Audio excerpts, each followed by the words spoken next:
religion has went from a radical position to a position that embraces end times where they're primed for the world to end to the point where it looks like it's starting to end. It's liberating for them. They don't want to stop it, right?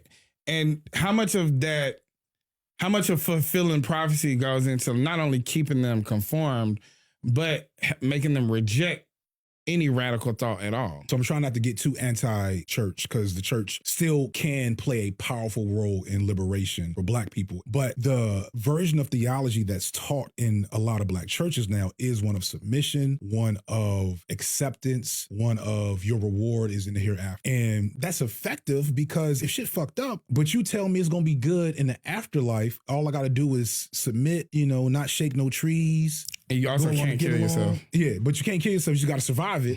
You know what I'm saying? Then, I'll take that. It's not like I can do anything to these people, these fascists. It's not like I can do anything to these structures. It's not like I can do anything to these systems. But I can make it to church every weekend. I can pay my tithes. And I can maybe or maybe not be an asshole to my family with my religious doctrine. But I'm not going to agitate. But you go back and you look at liberation theology. I'm not a huge liberation theology person. In terms of I don't know much about it.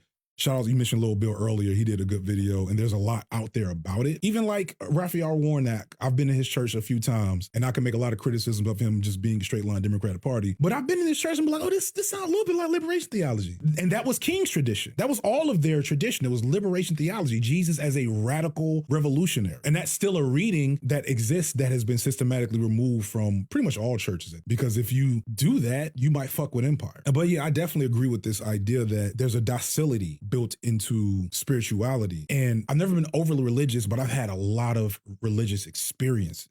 Yeah. Right? Like I've had a lot of moments where I'm like, oh shit, the divine is with me right now. Mm-hmm. I don't know what to call it. I don't know what it means. I don't know what book it came from. But I know right now I am in the presence of a divine force. Absolutely. So I can never denigrate what that means to people that feel that on a Sunday. I'm not going to denigrate what gets auntie hopping around in the pew. But I also got to say, hey, if y'all can organize people to boycott Target, right, for a year now, let's send 100 church aunties to the distribution center.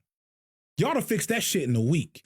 Y'all send these church ladies and these pastors and all these folks you can organize to the distribution center, use a trucker, sit down in them runways for an hour while they lose tens of thousands of dollars on logistics and see how quickly Target comes to the table versus just having niggas not buy shit. And we all know, especially now, it's a lot of niggas at Target. Which is also why as a truck driver, I know they put these fucking distribution centers in some far off places and they literally run the town. This is where oh buddy, oh shit. Cartels once again. Yeah, they put them bitches, literally the town doesn't work without this distribution center. Everybody in this city worked there. Right. And there ain't shit else but what they sell. So this is, distribution center, Walmart, gas station, bar, school. Big old nice school in the boondocks. It'd be random. Be crazy as hell because the population be 2,500. Right. But they got enough folks to fill that football stadium. You ain't lying. I've seen it a couple times.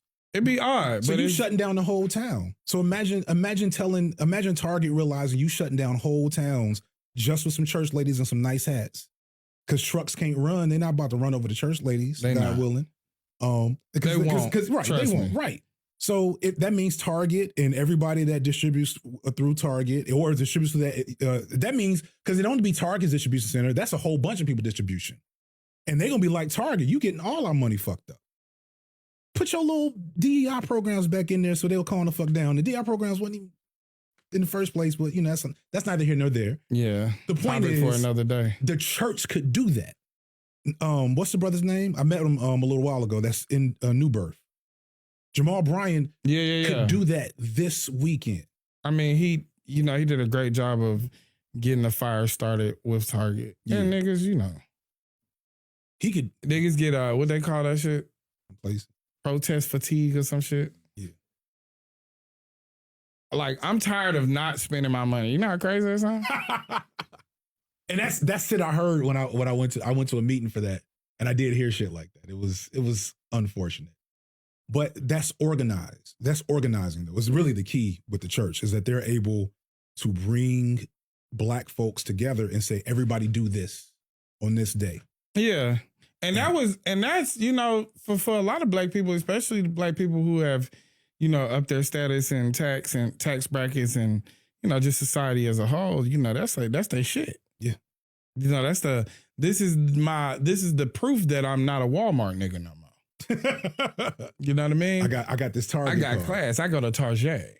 You know what I mean? But the thing is that the participation is there because everybody can understand exactly why. Mm-hmm. And then you have a respectable figure. It's not me. Yeah. It's a pastor saying it. So a lot of middle class Black people still respect church as an institution, just as much as they gonna be put, like they got their sorority, they got their church they go to, they got the shiny job. Life is good, baby. Yeah, you know great. what I'm saying? And this pastor saying we need to do this. We got our own. We good. And this pastor here, I respect. And he's saying don't go to Target. I don't really need to understand the radical thought around it. And if he's saying it, it's enough. But that is church. If he's saying it, that's enough. That's enough. So, and it's already baked into this, like what they participate in. Yeah. And like when I say it, it's like this nigga. Well, because you don't have that institutional power. Yeah. You also saying, see, he's saying don't buy at Target. We're saying shut that shit down. Shut the whole shit down.